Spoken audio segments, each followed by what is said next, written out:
I got the first copy of my book on Margaret Skinnider into my hands. So a year later, I'm still talking about Margaret, because there are many aspects of her life that are need to be explored beyond the revolutionary that most people know about, the woman who fought in 1916. And this decade of centenaries has brought renewed interest in many facets of the revolutionary period, as well as revisiting the traditional narratives of politics and war. Historians are now more interested in the previously overlooked histories, especially those of class and gender. And I think with Margaret's life, we get an intersection of both those types of histories here. And so building on the past 40 years of research, and with more access to archives, including digital archives, although unfortunately we're all physical archives at the moment, research into the activism, contributions, experiences, and lives of revolutionary women is ever expanding. There's also a parallel and growing public demand for information and publications on revolutionary women. The most radical and revolutionary phase of female activism, when women were engaged in what Countess Markievicz termed the three great causes of women, of labour and of Ireland, was in the first decades of the 20th century. Feminism, trade union activism, militant nationalism inspired thousands of mostly young women, and Margaret would have been in her late teens or 20s around this time, to join activist groups, organisations such as Indian and the Heron, the Irish Women's Franchise League, the Irish Women's Workers Union, the Irish Citizen Army, and Cumann na mBan, were filled with idealistic young women demanding expanded public roles for women in politics, in work, in education, and in the fight for our. They were members of all these organisations. During the commemoration of 1916, in 2016, one of the female participants whose story came very much into the public arena was Margaret Skinnider. Skinnider, a member of the Glasgow and Devlin branch of Cumann na mBan, she was born in Coatbridge in Scotland, and then her family moved to Glasgow, where she grew up. Joined Michael Mallon, Countess Markievicz, and the Irish Citizen Army garrison at the Royal College of Surgeons to fight in the Rising. Although born in Scotland, as I mentioned, she was of Irish descent. Her father was from her Monaghan and her mother's people were from Meath. And she was very much influenced by the militant feminist, socialist and nationalist politics during her formative years in Coatbridge and Glasgow. Not only were young women in Ireland attracted into these three great movements that I mentioned, so too were women among the Irish diaspora, especially in Britain. Coming of age in Scotland between 1912 and 1914, Skinnider, who had trained as a teacher, was, as she admitted herself, known to the Glasgow police because of her militant suffrage activism. She was a member of the British militant WSPU, and in Glasgow, the WSPU carried militancy to a new level, as Glaswegian working class comrade Jessie Stephen later admitted. Our militancy in Scotland took many forms, such as the smashing of plate glass windows, going into art galleries, and even attempts to burn down castles and stately homes. In July 1914, two suffragettes were imprisoned in Perth prison for their militancy. As expected, they went on hunger strike. This was the time of the cat and mouse, when women were put in prison, went on hunger strike, were force-fed, and then released if their health was impaired. When the women were put into Perth, the WSPU gathered outside. And on the 10th of July, 1914, there was a royal visit to Glasgow from George V and Queen Mary. And Skinnider's comrade, Helen Crawford, a socialist and militant feminist, wanted to protest at that. In Crawford's unpublished diaries, we have the sentence that her place was taken on the picket line at Perth Prison by Margaret Skinnider, an Irish woman. And here's where Margaret enters the history books for the first time. Crawford wrote that Skinnider offered to take my place to enable me to go see the procession. Margaret had no time for kings and queens. But not only was Margaret involved in militant suffrage militancy, she was also involved with the Glasgow branches of militant nationalist group movements. She had helped train the Glasgow branch of Na Fianna. She participated in raids with the Irish volunteer men, such as Seamus Robinson, Seamus Reader and Daniel Breniff. And she was a member, as I said, of the Anne Devlin branch of Cumann na mBan, and was involved in raids on shipyards and mining facilities in the west of Scotland for arms, explosives and ammunitions. She was also very much influenced by the Catholic socialism that was growing in Glasgow, particularly influenced by John Weekly, and who tried to establish the compatibility of Catholicism and socialism within the Labour tradition in Glasgow and in Liverpool. We know that she was involved in this because Frank Robbins talks about her. And again, this shows you how hard it is to discover women. A lot of what I know about Margaret is mediated through the eyes of other people and the records they leave, because Frank Robbins met her in the autumn of 1916 at a Catholic Socialist Party meeting in Glasgow. So here is Margaret, a militant suffragette, a militant nationalist, and a socialist by 1915. So when Skinnider enters our history books in 1916, she's actually already fully formed in her political ideology. In December 1915, Skinnider made a visit to Dublin at the invitation of Countess Markievicz. Crossing on the mail boat from Glasgow, she had bomb-making equipment destined for Connolly, Markievicz, and the Irish Citizen Army concealed in her person. Impressing Skinnider or Markievicz with her ability to pass as a Fianna boy, and you can see this is her dressed here as that, and going on route marches with them, she was soon trusted by several of the senior planners of the Rising, including Connolly, whom she was very influenced by, MacDonagh and MacDiarmid, and also obviously Markievicz. When in Dublin, she used her mapping skills, she was a trained maths teacher at this stage, to do a map of Beggar's Bush Barracks, because Connolly had a tentative plan that they would bomb the barracks if the Rising broke out. And her commitment to the cause of Ireland impressed Connolly and Markievicz, and on returning to her teaching post early in 1916 after the Christmas holidays, she knew enough about the plans for the Rising to know she would be back in Dublin by Easter.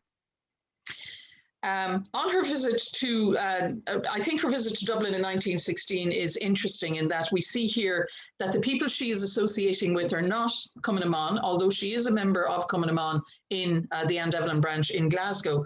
The people she is associating with are the Irish Citizen Army, and particularly the women who joined the Irish Citizen Army. Many of these were influenced by Connolly. They joined the Irish Women's Workers' Union and used it as a platform to fight for their feminist, socialist, and nationalist goals. According to the Irish Citizen, Connolly was loudly cheered at a speech he made at the height of the lockout in November 1913, when he declared that he stood for the opposition to the domination of nation over nation, of class over class, and of sex over sex. He was particularly close in this period to radical women like Maloney, Helena Maloney, Markievicz, Kathleen Lynn, and others, Winifred Carney. In turn, Connolly became more radical in his views of women. So I think we can see a cross-fertilization between the radical women and Connolly at this time. In the Reconquest of Ireland in 1915, he included an analysis of the situation of women in Ireland and asked, of what use can be the re-establishment of any form of Irish state if it does not embody the emancipation of womanhood? Connolly was convinced that the oppression of women and the oppression of the worker by a socialist political order based upon private ownership of property were inseparable, and recognized the double burden of the working woman. The worker, he wrote, is the slave of the capitalist society. The female worker is the slave of that slave. But neither did Connolly view men as emancipators of women. He believed that women had to be the ones to achieve their own emancipation, remarking, "None are so fit to break the chains as they who wear them, none so well equipped to decide what better is." And this sort of attitude and this sort of ideology appealed to many women, including Margaret Skinnider. Along with her nationalist politics, Margaret's class consciousness is early in evidence.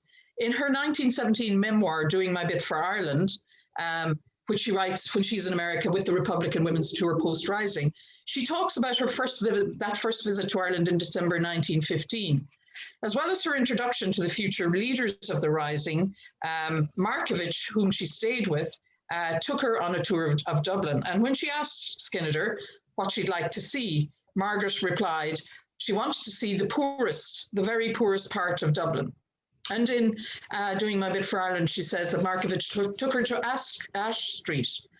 "I do not believe there's a worse street in the world than Ash Street," she wrote. "It lies in a hollow where sewage runs and refuse falls. It is not paved and is full of holes. Dublin is full of such streets, lanes and courts where houses years ago condemned by the authorities were still tenanted. These houses were symbolic of the downfall of Ireland. They were built by rich Irishmen for their homes. Today they're tenements for the poorest Irish people, but they have not been remodeled for this purpose, and this is one reason why they seem so appalling, the poor among the ruins of grandeur. She was appalled by the living conditions, by the starvation, the lack of hygiene, and particularly the lack of hope, which she connected with English governance of Ireland. She wrote, one thing to read about Irish grievances, and she'd been doing this since her youth, coming on holidays to Monaghan with her family, as she writes earlier in Doing My Bit to Ireland about landlordism. It is another, she says, to be living where they go on year after year, these grievances. She dismissed the idea of inquiries into the tenements, inquiries that promised much and went nowhere. A more radical change was necessary, she believed. It was, she wrote, discussed for this sort of carrying complaints in a basket and bringing back reports in the very same basket that roused Arthur Griffith to write his pamphlet on Hungary and of her Ireland's rebuilding from within. Connolly, she believed, was the answer to those who thought the rising was the work of dreamers and idealists. Connolly was the one who would establish the Irish Republic for all. And so you can see already this is a consciousness she brings to her nationalism and her militant suffragism. She's about the woman worker, and she's about women and the poor within the promised Irish Republic. After her visit to Dublin, she returned to Glasgow, as I mentioned, now and took up her teaching post, promising to be back in Dublin before Easter. She told her mother of the plans and of the spirit of unity and revolution she found in Dublin, among, as she wrote, dock workers, school teachers, poets, and bartenders. They were all working together. I believed they would stand and fight together, and I was right. So on Easter Monday, on Holy Thursday, 1916, Skinnider returns to Dublin. She joined with the RCA, who were headquartered at Liberty Hall, Markovich being a senior member of the Citizen Army, and Nora Connolly O'Brien, her very best friend for life, was also involved. She would spend the rising at the Royal College of Surgeons outpost, working as a dispatch carrier and also as a sniper. She was a good shot. She had actually received training among the women's rifle clubs in Glasgow that had been set up once the war broke out in 1914. She would also lead an action, and indeed she quoted the proclamation at Malin when he was reluctant to give her the go-ahead to lead an action against a sniper. She said, women are now on an equality with men because of the proclamation that had been proclaimed earlier in that week. And she led the action with 3 men, including her good friend Frank Robbins, against a sniper on Harcourt Street. The action went badly wrong, and Skinnider was wounded, while young Fred Ryan, a 17-year-old Citizen Army boy, was killed. Frank Robbins brought her back to the College of Surgeons, and she was operated there. She was wounded 3 times. Because she was wounded, she was not arrested after the surrender and spent some time in Vincent's Hospital before returning to Glasgow. After the rising, she was one of the many women who, along with her good friend Nora Connolly, took part in the Republican Women's Propaganda Tour. And it is here she writes about she writes the first, I suppose, female eyewitness account from a female revolutionary's perspective in 1917 in Doing My Bit for Ireland. As a reviewer said of the book, it makes the Irish revolutionaries live for us, especially their executed leaders, so that the Irish question presents itself as an essentially human problem, and the rights of small nations changes for a battle cry to demand a constructive thought. After her tour in America, Skinnider returned to Dublin in 1919, joined the Fairview Cumann Mon, participated in all Cumann Mon activities in the War of Independence, and indeed, she then is on the executive of Cumann Mon and becomes their director of training. She kept a safe house, delivered dispatches and arms, and fundraised throughout this period. So she has a different experience in the War of Independence than in the Rising. After the negotiation of the Anglo-Irish Treaty, she took a profoundly anti-treaty stance and was very active during the Civil War. She was arrested and spent most of a year in prison, both in Mountjoy Jail and then in the North Dublin Union. Before she'd been arrested, she actually had been Paymaster General of the anti-treaty IRA. And so her militant republicanism continues. Much of this part of Skinnider's story is well known, and there isn't a huge amount new here, except perhaps during my research discovering that her ideological, I suppose, influences begin in Glasgow rather than in Dublin. And this is where you can see her socialist consciousness coming into being, although it's also influenced by Connolly. But there is a lot of toing and froing among the Irish in Dublin and the Irish in Glasgow. So she would have known of Connolly and the others before she came to Dublin in 1915. If anything else is known of her, it's that she applied for a pension, military pension in 1925, but this was refused. The Treasury solicitor of the time wrote that Miss Skinnider cannot be considered under the Act. The interpretation of the Act, he noticed, is that it's only applicable to soldiers as generally understood in the masculine sense. This may have been both because she was a woman, but also a convenient excuse, as those considering her application also noticed that she had been a prominent irregular and continued to be anti-Irish Free State. And W.T. Cosgrave, the president of the Irish Executive, Free State Executive, was determined that his government would not pay the pension to any person who had been in arms or otherwise seriously responsible in connection with the late outbreak, the Civil War, and Margaret Skinnider certainly fit that bill. Interestingly, a sentence in the pension application of Breed Connolly, another member of the Central Executive coming on, indicated that Skinnider, ever the activist, knew what she was doing. She had applied, said Connolly, as an experiment to see if they would give it to her, which of course they didn't. And she kept applying and she kept appealing. Eventually she did get her pension when the pension was expanded in the 1930s. I think she gets her pension around 1936, 37. Other than that, Margaret Skinnider, who lived until 1971, no longer appears in many history books. There are no Skinnider manuscripts in any Irish or Scottish archives. Despite keeping a lifelong diary and being an enthusiastic photographer, nobody thought to deposit this material in archives after her death. So then how do we research and write the history of a woman who lived 50 years after her last historical mention? Or is it the case, as one scholar wrote, that Margaret Skinnider's bravery in the uprising did not lead to a politically active career? After the turmoil was over, she quietly settled down to be a school teacher. And that was it. And that could be the end of Skinnider. But of course, we know it wasn't. Was Skinnider's life after the Civil War a return to the domestic and the quiet life of a school mistress?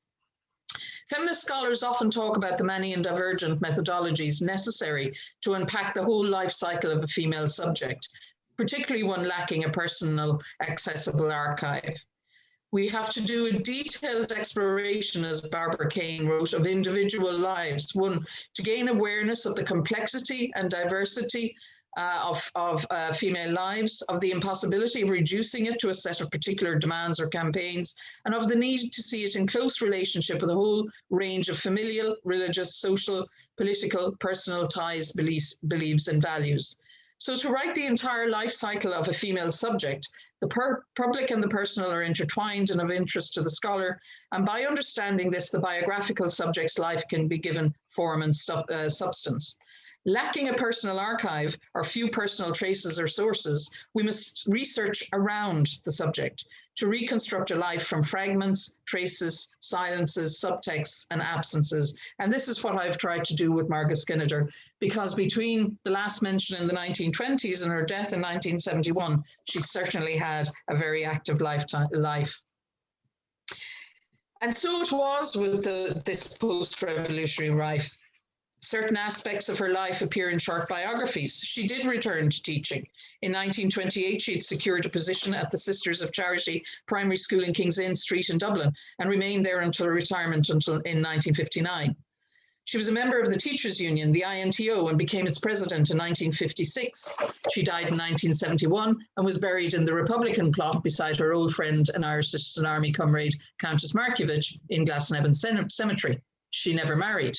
These few sentences make invisible the rich, varied, active, and very political life of a committed feminist, trade union activist, and Republican. She remained an executive member of Cumann na mBan into the 1930s. Once she returned to teaching, she joined the INTO.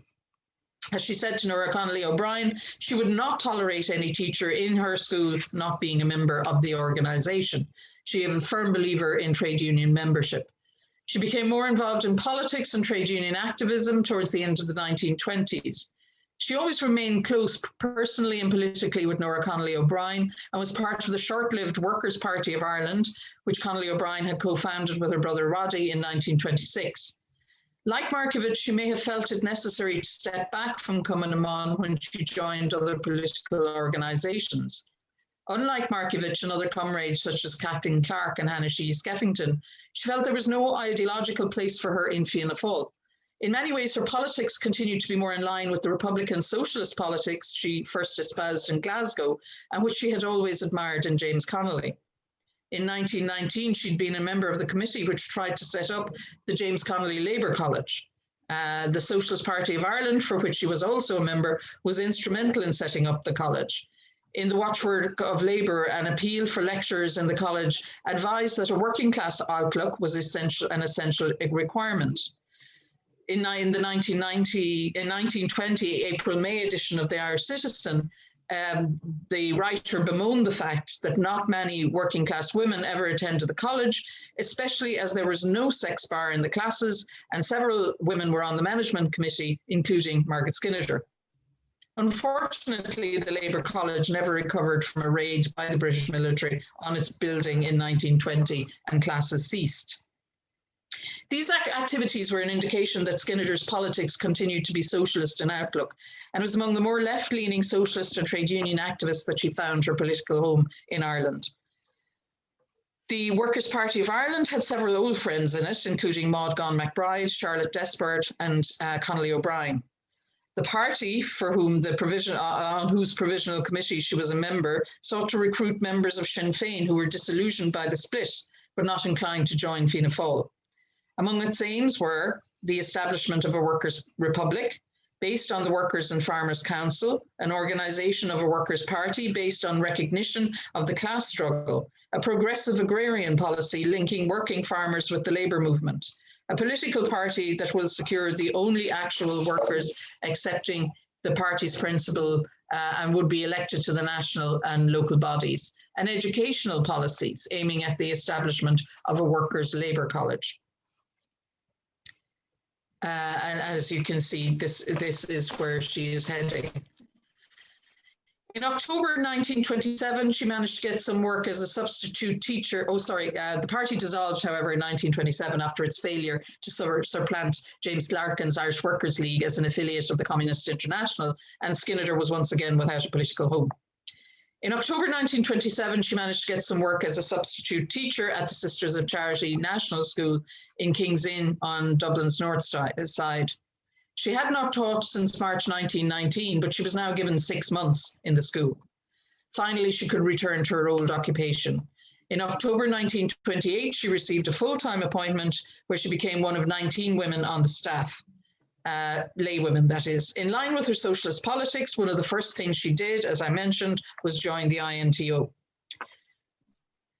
The INTO is one of the oldest trade unions in the country, being established in 1868, originally as the Irish National Teachers Association, an amalgamation of several associations which represented teachers' interests. Skinnider had been educated at a teacher training college in Glasgow and now worked at a Catholic school in North King Street. While the INTO was set up to represent all its members, it did not, even in 1929, have an exemplary record in representing women. In 1912, it had elected a female president, Catherine Mahon, herself a suffragist, and who'd already brought up the issue of equal pay for women teachers in 1906. Mahon was a member of the non-militant suffragist group, the Irish Women's Suffrage and Local Government Association, which would have encouraged her campaign for equality for pay for women teachers.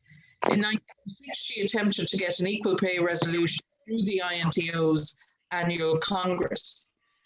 It read, "Women teachers have to teach every subject which is compulsory on men teachers and have in addition to teach needlework 3 hours in the week. They should receive salaries at least equal to those of men teachers. We ask the same scale of salaries for all teachers, whether men or women, for the teaching of compulsory subjects of the codes." She was unable to get Congress to agree that the issue of women's teachers' pay was important, but was allowed to put the proposal to local committees. Most, not all the local committees supported the resolution, but it was vital that women get representation on the INTO executive if they were to have success with the campaign. So in 1907, Congress approved 2 designated seats for women. Mahon continued her work in the INTO, becoming its president in 1912 and 13. Despite this early promise, however, the position of women teachers within the Irish educational system within the INTO was certainly not on equality with the men by the time Skinnider became a member. And things got worse for women teachers in 1917 when the INTO affiliated with the Irish Trades Unions Congress, the ICTU, and the Labour Party. It adopted a new constitution and took back editorial control of its publication, the Irish School Weekly. The new constitution diminished the place of women, however, provided for a revamped central executive council consisting of president, vice president, outgoing president, 4 assistant teachers representatives, 4 principal representatives. The provision by where the 2 places were reserved for women was discontinued. With this discontinuation of the 2 designated places, the makeup of the CEC was mostly male, even though most teachers were women. This meant that issues particular to women teachers would not and did not receive the attention they needed or deserved. This became especially obvious in the new Irish Free State, and it is a thing that Skinnider battled against her entire career as a member of the INTO. In 1932, a few years after Skinnider returned to teaching, the INTO was notified by letter that all women teachers who qualified on or after the 1st of April 1932 shall, on marriage, cease to be eligible for recognition in any capacity in a national school. This is the marriage bar. This never affected Skinnider personally, as she did not marry, but it was always one of her lifelong aims to have this overturned, and she consistently campaigned to have it overturned. And it was in 1958, 2 years after she was president of the INTO. She was a trade union activist and educationalist. She was on the strike committee of the 7-month strike, for example, in 1946. And I just want to talk about this a little bit, because this is when Skinnider really comes into her own as a trade union activist in the INTO. In October 1942, the Dublin City branch, which would be considered the most radical branch of the INTO, demanded an immediate increase in the remuneration of teachers commensurate with a great increase in the cost of living. And as anger mounted at the inaction of the government, the inability of the CEC to get results, the INTO members were very frustrated. In October 1945, a meeting of Dublin teachers, including Skinnider, who was on the executive of the Central Dublin branch, voted by secret ballot, 999 votes to 47, to go on strike when and if instructed to do so by the CEC. The negotiations continued between the CEC and the government, and the INTO Secretary T.J. O'Connell wrote to the Minister for Education, Derrig, at the time, stating if the CDC demands weren't met on pay scales, the Dublin teachers would go on strike from the 17th of January. Back and forth they went, going nowhere, and eventually the strike by the Dublin teachers began in March 1946. Margaret Skinnider was on the executive of the strike committee, and this is her first senior position within the INTO, and it is from there on in she will climb the ladder to become president.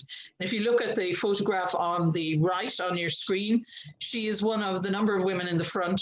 She's the second woman in, although her name there is Inyan ní Skinadora.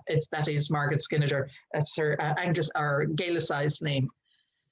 The strike was coordinated by the CEC and the Central Propaganda Committee, which was set up in 1945 to pursue all work and salary campaigns, as well as a dedicated strike committee which had 6 women members, including 2 future presidents of the INTO, Breed Bergen and Margaret Skinnider. This was Skinnider's first public action as a member of the INTO. That she was trusted enough to be on the strike committee was a measure of her commitment to and work in the INTO, particularly her local branch. The strike lasted for 7 months.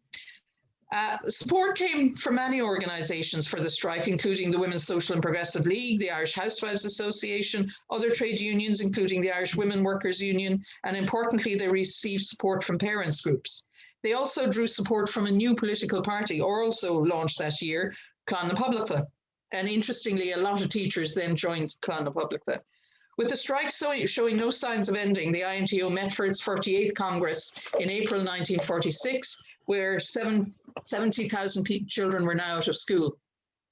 The outgoing president, at the time a woman, Mrs. K. Clark, underlined the reasons why the teachers had no intention of backing down. The smouldering resentment of years against stereotyped ideas and bureaucratic administration, the series of harsh enactments against women teachers, and an inspector system which contributes little or nothing to the value of education, all have fanned the flame in the present upheaval. The strike continued into and after the summer holidays. Here was a fight that Skinnider, her Dublin branch, and the INTO were determined to see through to the finish. One of their more public actions was to make their way with banners and placards onto the pitch at halftime during the delayed 1946 All-Ireland final, which was held on the 6th of October 1946. And you can see the picture of the teachers in Croke Park at halftime. While the government ministers and the Taoiseach, De Valera, were sitting in the Hogan stands, may not have appreciated the demonstration, most people in attendance cheered the teachers on. However, this was to be the last demonstration of the strike. At the Fianna Fáil, Ardèche, on the 8th of October, Eamon De Valera condemned the continuing strike and appealed to the teachers to return to work. A Dáil motion on the 28th of October saw the strike as a grave source of moral danger and educational loss to the children. The government set up a conciliation committee consisting of representatives of the government, the managers, the teachers, and the Dublin School Attendance Committee. John Charles McQuaid got involved in the negotiations. He wrote a letter asking the teachers to go back to work. An emergency meeting of the CEC and the Strike Executive Committee was called and agreed to ask McQuaid to write a letter of conciliation.